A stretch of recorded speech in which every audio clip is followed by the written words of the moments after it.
Ladies and gentlemen, welcome on today's show. This one, my friend, might not just make you rethink reality, but also infect you with good vibes. I am Y311H, and the child of God. It's a pleasure having you joining us today. Lots of love and respect to yourself for that.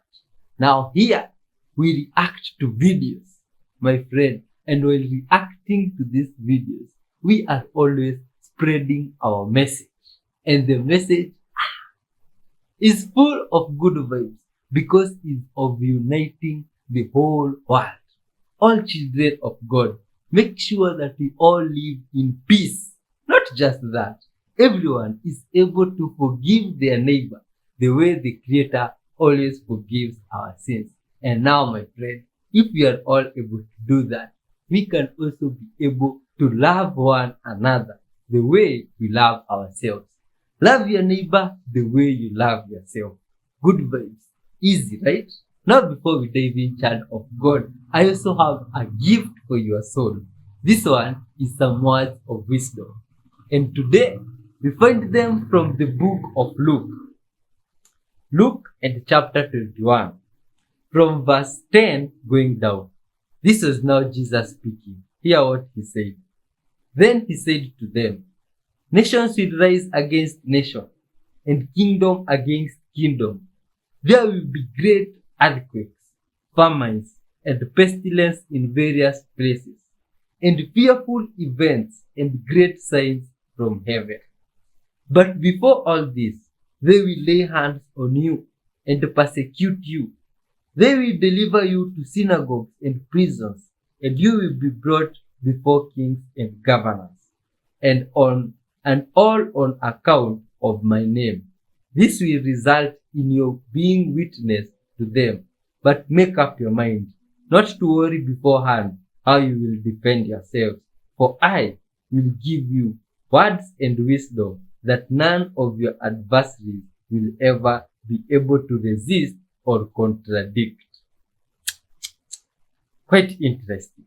Child of God, if you have a different version of this book, you can tell us what it says in the comment section down below, and also tell us what you understood from that one. Now let's talk with our mighty Creator before we begin the show and spread good vibes together. Dear Lord Father, full of kindness and mercies, thank you for this day, Father. Thank you for our hearts. Thank you, dear Lord, for your breath in us. We give you glory for that, Father. This day, Father, we humble ourselves before you, together with your adorable viewer here, Father, to come before you in the name of your Son, Jesus Christ. Dear Lord, may you please guide us through today's videos.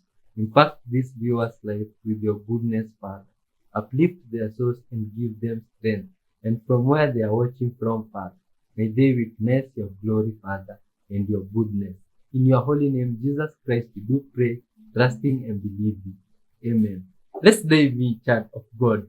The Coast Guard released an audio recording of what is believed to be the final moments of the Titan submersible that, you'll remember, imploded in the Atlantic in 2023.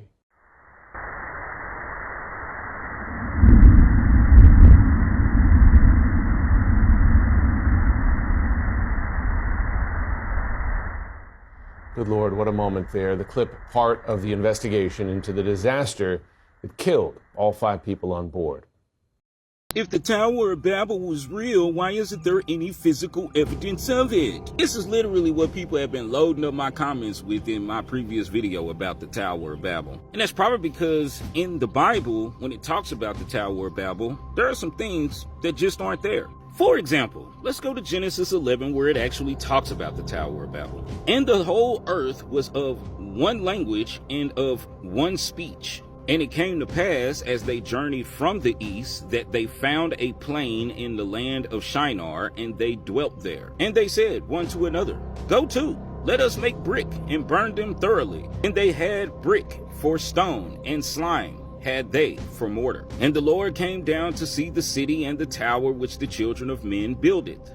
And the Lord said, behold, the people is one, and they have all one language. and this they begin to do.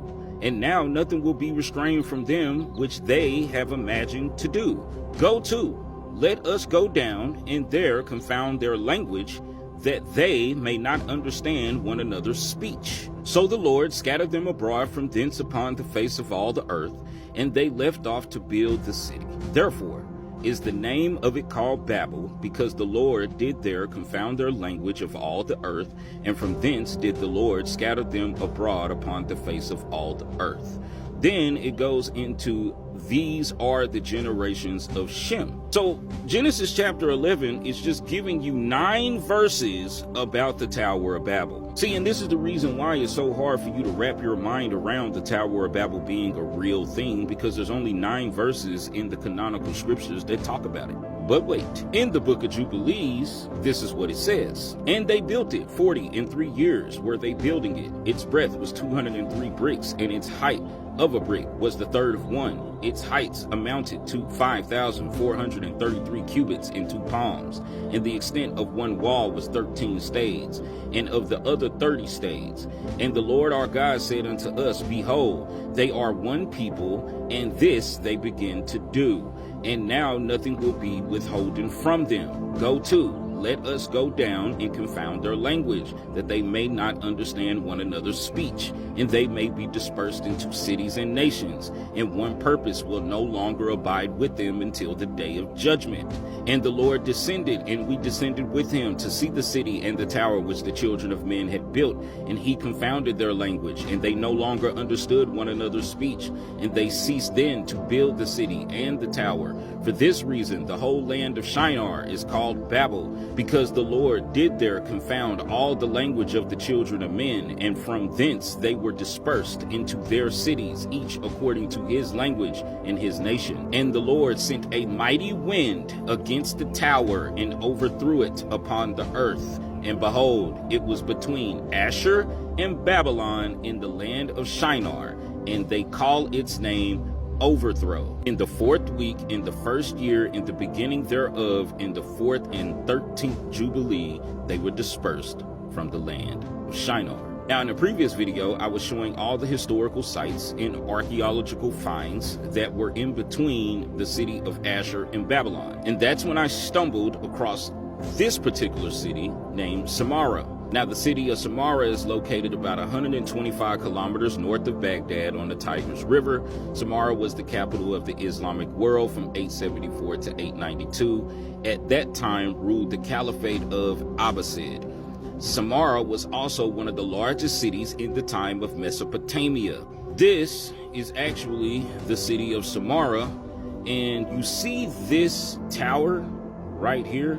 Hold on one second, let me get a better picture. And this was actually turned into a mosque. They built it within these walls that you see here to the right. But this isn't the Tower of Babel because it's too small. And in my previous video, I said, where did they get the inspiration to build something that looked like this? Now, in our canonical scriptures, the 66 books, we only get 9 verses about the Tower of Babel. And it doesn't even give us a location. It just says the land of Shinar. Now, in the Bible, the land of Shinar refers to the region of Babylonia, specifically the plain where the city of Babel and other cities like Erech and Akkad were located, and where the Tower of Babel was built. Now, the location of the land of Shinar is generally understood to be the area of southern Mesopotamia, corresponding to modern-day Iraq, specifically the region around the Tigris and Euphrates rivers. Now, this is what I stumbled across. Now, between the ancient cities of Asher and Babylon in Mesopotamia, significant towns and cities included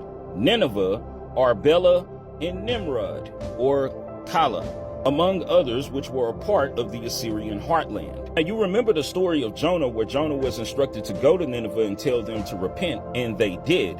But it took Jonah to sit inside of the belly of a whale for 3 days and 3 nights, and the whale had to spit him out for him to actually go to Nineveh and do what God instructed him to do. But the Ninevites ended up repenting for their sins and dressed in sackcloth. You can go read that story. But there are 2 other cities that it points out, Arbela and Nimrod. So let's take a look at those. First, let's go to Nimrod, or Kala. And that name's interesting anyway, because it's Nimrod or Nimrod. You know, Nimrod was the first AC of the world, and he was the son of Cush, and Cush was the son of Ham. And you remember that Ham uncovered his father's nakedness and stole the garments from him? Yeah, that guy. Now, Kala, known in the modern times as Nimrod, was an ancient Assyrian city located in northern Iraq, south of Mosul, and is now a UNESCO World Heritage Site in consideration. Now, of course, this is 2025, so you can use Google Earth and go find anything. And what I'm trying to do is show you the remains of the Tower of Babel, because it's in this land, and I'm going to show it to you. But first, let's look here and see what we can find. So here we have an interesting carving of like a half man, half horse with some wings on it. And you got two big old statues right here.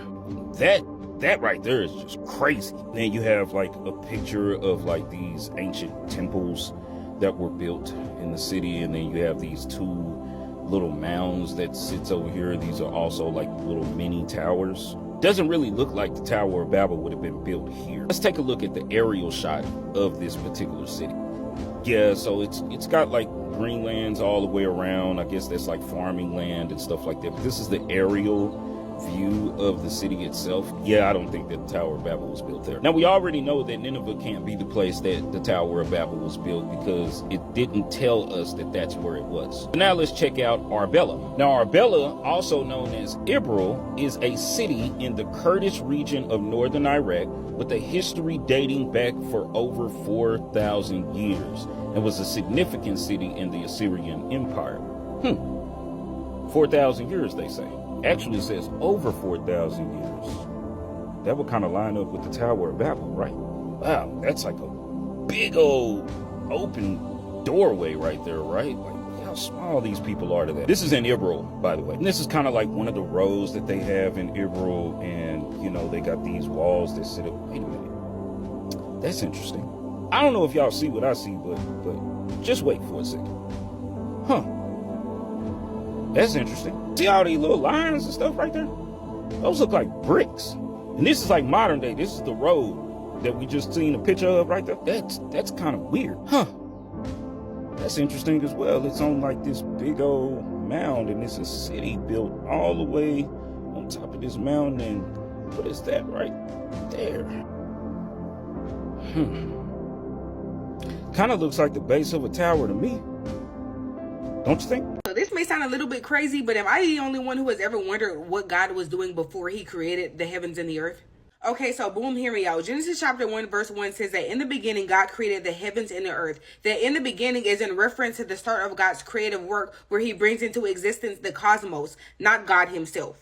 And it's the fact that my little human brain cannot even compute the fact that there was an entire eternity prior to him doing that. And it's the fact that it says he created the heavens and the earth, because I've always thought as heaven as like a home for God. So that means there wasn't even heaven prior to the beginning. So in my head, I'm like, well, where was he and what was he doing? But there is no where was he, because there was nothing. There was nowhere to be. And don't get me wrong, I know that God is an eternal being, so he's outside of time, matter, all of that. He is omnipresent. With that being said, it is just so crazy for me to wrap my head around. And I want us to know if I am the only one who has ever thought about this, because sometimes I would literally sit there and just get stuck on it. Question for you. What is the difference between AM and FM radio?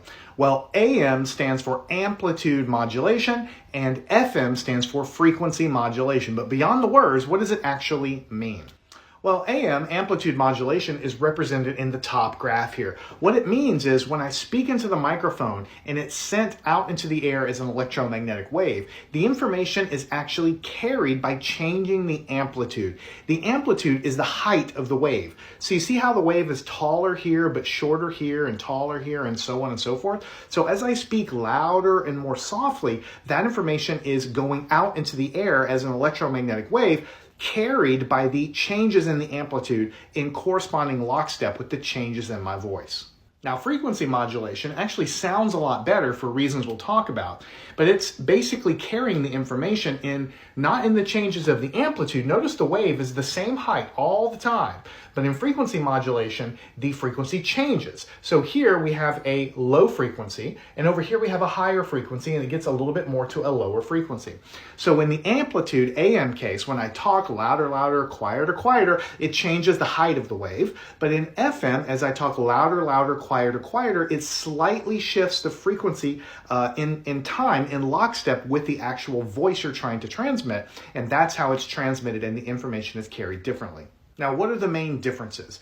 Well, AM radio can actually travel farther for reasons I'll talk about in a second, but it's much more susceptible to noise, so it doesn't sound as crisp or as nice. FM sounds a lot better, but it can only transmit for shorter distances, maybe 50 miles or so, whereas AM can go for 100 or 200 miles, and at nighttime it can actually very effectively bounce off of the ionosphere. The AM frequencies are low enough to be able to do that, so they can go up to maybe 1,000 miles. And basically, there's a plasma layer called the ionosphere above the atmosphere there, and that plasma reflects the low frequencies better than it reflects the high frequencies which pass through. Now, if you ever listen to AM radio, it just doesn't sound as good, especially like in a thunderstorm. You'll hear lots of interference and noise. And that's because any electrical interference there, like a thunder or a lightning strike or something like this, will produce electrical noise that will directly make the amplitude change on the carrier wave. And you'll hear that in your speakers. And so because FM doesn't operate that way, it's not so susceptible to that. Also, because the AM can reflect off the ionosphere, it's a lot more susceptible to multipath interference, which you hear is that weird sound in AM. The reason why all these billionaires are scared is because if the country goes bankrupt, you go bankrupt and they go bankrupt. We all lose. We all lose! Just imagine us all on a ship. You've got the first class passengers, the wealthy billionaires, you got the middle class passengers, and you got the common folk, and then you got the poor. We're all on the same ship. We're all on Titanic. Which is why Elon Musk is so scared, and all the billionaires are scared. They're not doing this to get tax benefits, to benefit themselves. They know that their customers that are buying these Teslas, if they go broke, they're not buying Teslas. And that's the biggest problem. That's why they're trying to control inflation so much, and they're worried about inflation. So when you see inflation numbers, that's scary, because inflation going up means everything's getting more expensive for everybody. Whoa, my friends, things are getting interesting as we go on. Up to this point, myself, I've felt quite good seeing other athletes talk about the Almighty Creator, the one that we here really believe in. Like there's that story of the Tower of Babel, which the Good Vibe Soul was telling us about. Good Vibe Soul, God is indeed great and full of love. If we just let those people do those things while he was watching, isn't that great, my friend? Imagine you had the power to do something and not just do it because of the love that you have for those people doing it. Just unimaginable. And now that other Good Vibes was there, the Good Vibes lady that was telling us how she can't even comprehend God. See? Because, my friend, if you try to comprehend God, from this side of the world, you were always told when you were children, if you try to think too much about God, you can go mad. Because God is extremely great that the human mind cannot fathom. Let's hope on this God to help us in continuing spread our message of love through the videos that we shall be continuing to watch. What's coming up, my friend, is even more interesting. I hope you don't miss out and hit that like button. Let's continue. I'm sure you've noticed that when babies are born, they have this spiral on their head. And we know that a spiral always talks about the movement of energy. You can see it when you look in physics, that if you have force going along, you'll have an electromagnetic field around it. When water is going down, it turns around to go in a direction, or birds that are flying up are using a spiral with the hot air going up. So movement of force is accompanied by a spiral. You can see it in the universe, in galaxies, and you can see it on a baby's head. But what does it actually mean? It means there's some kind of energy flowing in and out at that point. And everybody knows about grounding, with energy going out of our system and negative ions coming in, charging the system. And then you see all these different cultures In some, they put on a hat when they go somewhere. Some, they take it off when they go into a religious place. Some, they grow the hair. Some, they shave the hair. There's all these different things about this point here on the head that somehow people know about it. And you know what? Sometimes there are even two spirals going on there at the same time. And I'm curious to know if you have any tradition to do with that little spiral on the baby's head. Hi, I'm Sarah, and I actually don't think this is my real voice. It is the voice that I use when I talk to people and when I'm like at work and when I'm talking and blah, blah, blah, blah, blah. But I'm pretty sure that this is not my real voice, and that's why my throat hurts literally all of the time. I want to try to use the voice that I use just for myself more often. Hold on. I'm going to see if there actually is a difference, because I don't know. Okay. When it's just me and I'm just talking to myself, this is how I talk. And the other way that I speak feels so like performative. And I'm kind of wondering if part of why I do it is because it like people react better to it. But I kind of want to start talking like this more, but like I don't even know where to begin, because I think it's like I think it's a nervous thing. Does the top of your head ever get tingly, or your hands get really hot, or you just get hit with a wave of emotion out of nowhere? These are all 3 signs that you're a natural energy healer. And what you're doing is you're actually channeling divine spirit in the form of healing energy. And when we don't know how to move that through our body and out and process it and use it in the way that it's meant to in service to other people, we can get really gummed up. You can find yourself dealing with fogginess mentally, with exhaustion physically. Worst case, develop issues within your body like stiffness or sluggishness or lethargy or even autoimmune issues. Hi, I'm Ingrid. I am a psychic development teacher, and energy healing is under the umbrella of psychic development. If you would like to learn about your psychic abilities, go to my stand store. I have resources for you there. Also teaching a 5-day psychic development journey starting May 12th. I'd love for you to come. I love you. Let's do a deep dive on this post I just read about Walter Russell. Okay, he's a guy who went into a coma for 39 days, saw the nature of reality, and was urged by Nikola Tesla himself not to reveal it. Tesla told him that humanity simply wasn't ready for what he'd experienced, for the truth. Okay, so now we're going to dive in and pick apart this story piece by piece, and I'm going to let you guys know the details of what's actually happening, what he experienced. So I'll just go ahead and read it from here. In May of 1921, American polymath Walter Russell entered a 39-day coma-like state, during which he claimed to have accessed the source of all knowledge. Now, in some esoteric circles, we understand the source of all knowledge as Sophia, wisdom. It's a place, but it's not a physical place. All right, we're going to touch on that in a second. Anyway, it says, upon awakening, he frantically wrote down what he had seen. Pages filled with philosophical, scientific, and spiritual revelations that would later form the foundation of his manuscript, The Universal One. Though he sent his findings to 500 leading minds of the time, nearly all dismissed him as mad, except one. Nikola Tesla, the visionary inventor, was so struck by Russell's insights that he urged him to seal the work away for 1,000 years, insisting that humanity was not yet ready for its truths. Walter Russell's revelations reimagined the very structure of reality. He argued that matter was not solid, but crystallized light slowed down by thought, that everything around us, from rocks to human bodies, was composed of light patterns shaped by consciousness. Okay, where do I start? First things first, let's talk about this place of the source of all knowledge. This is the Akashic plane, okay, or the Akashic field. I know some of you may have heard about the Akashic Library, all right, which is the place that has the record of everything that ever has existed, does exist, or will exist. Now, the Akashic Library is just an expression of this Akashic field. What is the Akashic field? What is Akasha? Best way I can describe it is it's an infinite void of latent potential. It's not a physical place that you can actually travel to with your body. It's a state of consciousness that you can reach. I've got lucky enough to go there twice, and the best way I can describe it is you're almost in the loading screen of reality. Whatever you think there comes instantly, because the substance that it's made up of, right, this Akasha, this is the same substance that everything else in reality is made up of. okay? But it's latent, it's invisible, you can't really see it until it's activated. When it's activated in esoteric circles, we call this light or ether, okay? And yes, this is the same ether that Tesla was talking about, the same ether that they're talking about when they're talking about like Tartarian architecture, things of this nature. Science calls this dark matter or zero-point energy.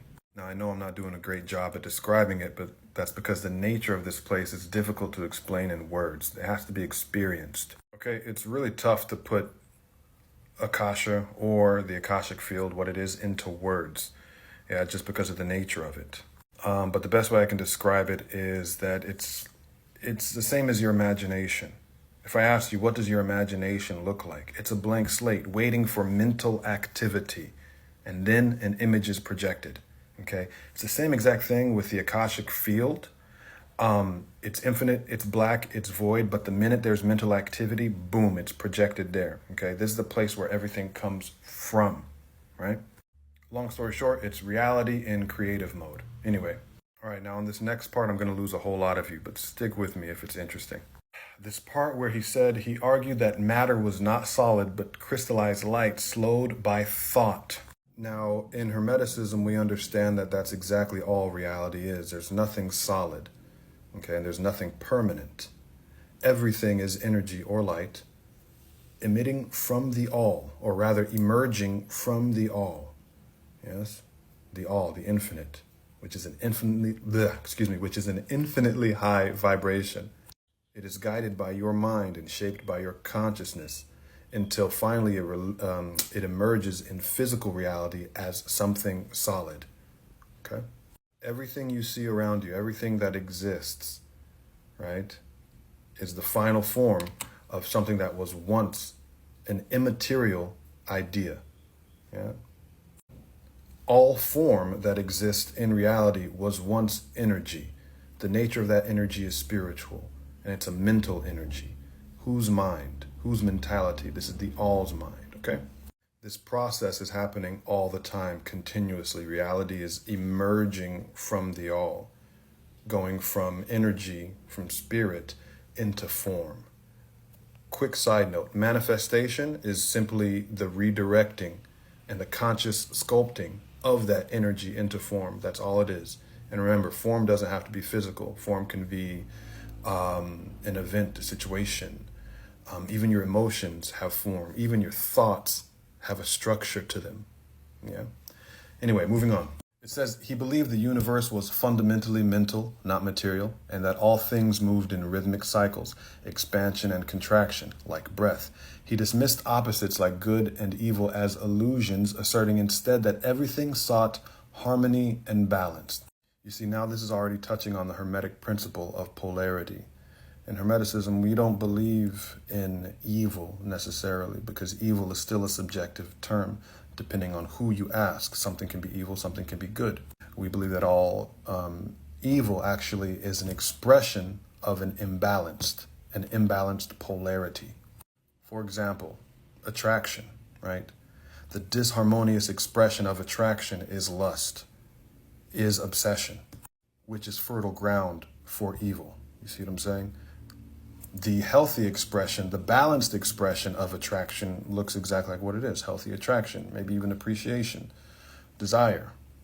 You can take any neutral dynamic that exists in reality, and you will find its harmonious, balanced expression always leading towards things that are good, and its negative or disharmonious expression, doing too much, right, is always a breeding ground for evil, time after time. Anyway, moving on here. To Russell, death wasn't an end, but the release of compressed light returning to its source. Even time, he claimed, wasn't linear, but a spiral where past, present, and future coexisted. I forgot to mention, this Akasha, the Akashic plane, the Akashic field is outside of time and space. There is no knowledge there's no awareness of the passage of time there. There's only awareness of the fact that there's a separation almost. It's like, oh shit, I'm aware of myself and there is all this other stuff and that's it. It's really hard to explain. These ideas were radically ahead of their time, blending metaphysics, wave dynamics, and a deep sense of universal unity. He believed electricity was a living spiral of energy, not merely electrons in motion. Okay, this is another big one. So, remember we were talking about Akasha and how it's latent, right? But when it's activated, it's light or ether, all right? This light or ether is the first emergence of form, of structure, of shape from the all. It's an extremely subtle energy. It exists in everything, but there are certain forces that are, I don't want to say more pure, but more close to the subtle nature, right, of Akasha, of ether, light.